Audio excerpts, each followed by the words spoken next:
சபையில இருக்கிற எல்லாருக்கும் என்னோட வணக்கத்தை தெரிவிச்சுக்கிறேன்.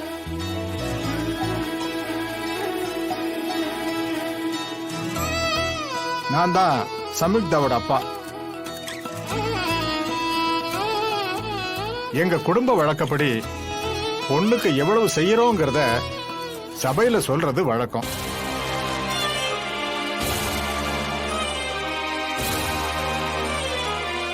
ஜனகாம்பாளம்மாவோட குடும்பம் எங்களை விட வசதியிலையும் தகுதியிலையும் ரொம்ப உயர்ந்தவங்க. ஏதோ அவங்க தகுதிக்கு இல்லைன்னாலும் எங்க தகுதிக்கு 50 சவரன் நகை போடுறோம்.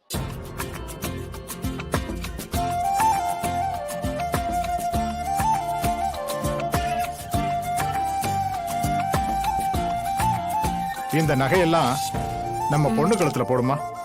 சரிங்க.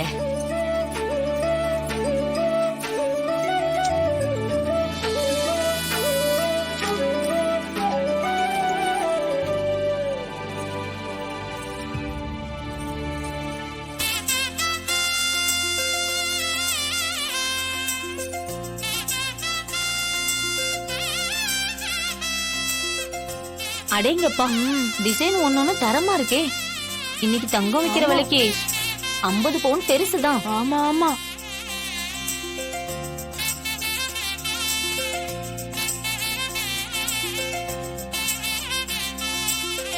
ஆமா, உலகத்துல இல்லாத நகையை செஞ்சுட்டாங்க. எல்லாரும் முன்னாடி இப்படி ஷோ காட்டிக்கிட்டு இருக்காங்க. என் பொண்ணுக்கு எப்படியெல்லாம் செய்யலான்னு இருந்தேன் தெரியுமா? அதுக்கெல்லாம் முன்னாடி இது கால் தூசுக்காகாது. அண்ணி விடுங்க, அவங்க ஏதோ செஞ்சுட்டு போகட்டும். மீனா, எனக்கு ஓ மேலே டவுட்டா இருக்கு. என்ன பின்ன வரதட்சணை பேசுற அளவுக்கு வந்துட்டாங்கன்னா அப்ப எல்லாம் முடிஞ்சிருச்சுன்னு தானே அர்த்தம். அதெல்லாம் ஒண்ணும் நடக்காது அண்ணி. இன்னும் டைம் இருக்கு, கொஞ்சம் பொறுமையா இருங்க. அம்மா, நீயும் எனக்கு செய்யறதுக்காக எடுத்துட்டு வந்த நகையெல்லாம் அவங்க கிட்ட காட்டுமா? ஏய், இது அதுக்கான டைம் இல்லடி, கொஞ்சம் பொறுமையா இரு. என்ன சம்பந்தியம்மா, உங்களுக்கு எல்லாம் பிடிச்சிருக்குல்ல? இங்க பாருங்க, சபையில இருக்கிற எல்லாருக்கும் நான் சொல்லிக்கிறது ஒண்ணுதான்.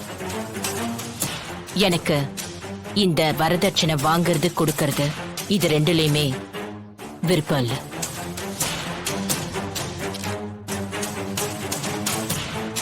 நான் உங்ககிட்ட இதை செய்யுங்க அதை செய்யுங்கன்னு கேட்கல. ஏங்க, அது நம்ம பொண்ணுக்கு வர வேண்டிய நெக்லஸ். அவ கைக்கு எப்படி போகலாம்? எப்படியாவது நைட் அந்த நெக்லஸ அவகிட்ட இருந்து திருடிருங்க. திருடிட்டு நகையை அவங்களே எடுத்துட்டாங்க, தொலைச்சிட்டாங்கன்னு மொத்த குடும்பத்தையும் மண்டபத்தை விட்டே துரத்திடலாம். கரெக்டா சொன்ன அமுதா. ஏன்னா அத்தைக்கு இந்த நெக்லஸ் வைரம் மட்டும் இல்ல, சென்டிமெண்ட். அதுல மட்டும் நம்ம கை வச்சுட்டோன்னு வெய்ய, நீ சொல்றது எல்லாமே நடக்கும். நான் பாத்துக்கிறேன்.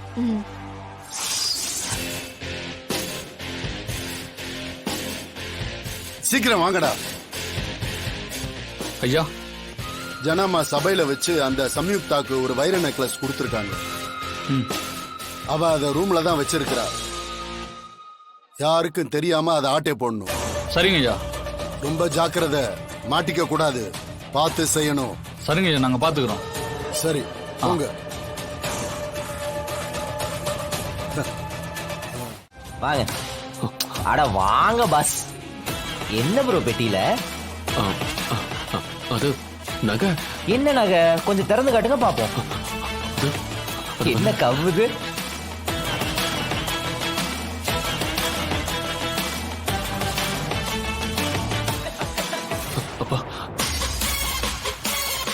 தம்பி, அந்த நெக்லஸ் என் பொண்ணுக்கு சேர வேண்டிய நகைதான்ப்பா.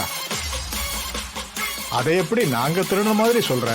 சரிதான், ஆனா உங்க புள்ளையாண்டாம் இந்த பாக்ஸோட வர்றதும் போறதும் வர்றதுமாவே இருக்காரே. அப்ப டவுட் வரதானே செய்யும். ஓபன் பண்ணி பார்த்தா தானே என்னன்னு தெரியும். இல்ல, இதுல வேற எதுவும் இல்ல. வேற எதுவும் இல்லைன்னா அப்ப ஓபன் பண்ணி பாத்திரலாமே.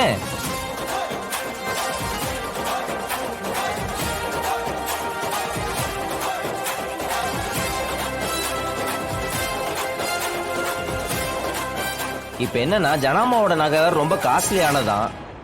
அது ஒருவேளை தெரிஞ்சும் தெரியாமலும் இருக்காது. இருந்தாலும் நீங்க ஓபன் பண்ணி காமிச்சிட்டீங்கன்னா யாருக்கு எந்த பிரச்சனையும் இல்லைல்ல. காட்டுங்க ப்ரோ.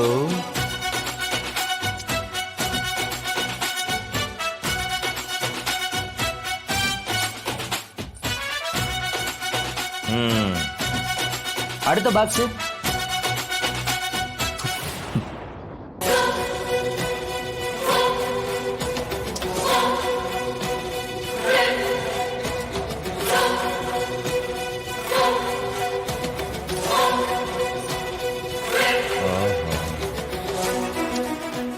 அடுத்த பாக்ஸ்.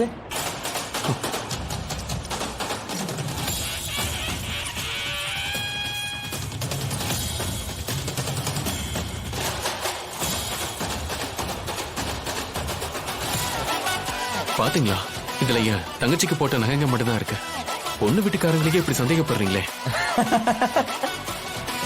சம்மந்தி, யார் இவங்கெல்லாம்? சம்பந்தமே இல்லாம கல்யாணத்துல வந்து குழப்பம் பண்ணிட்டு இருக்காங்க. ஹலோ ஹலோ, அவசரப்படாதீங்க. இன்னும் நிறைய கேள்வி பாக்கி இருக்கு. ஆ, என்ன என்ன கேள்வி? இந்த நகைய சபையில எல்லாத்துக்கும் முன்னாடி காமிச்சிட்டீங்க. அப்புறம் எதுக்கு பின்வாசல் வழியாவே போய் பின்வாசல் வழியாவே வந்திருக்கீங்க இதை எடுத்துக்கிட்டு? பார்த்துட்டான். அது நகை கொஞ்சம் டல்லா இருந்துச்சு, அதான் பாலிஷ் போடலான்னு கொண்டு போனேன்.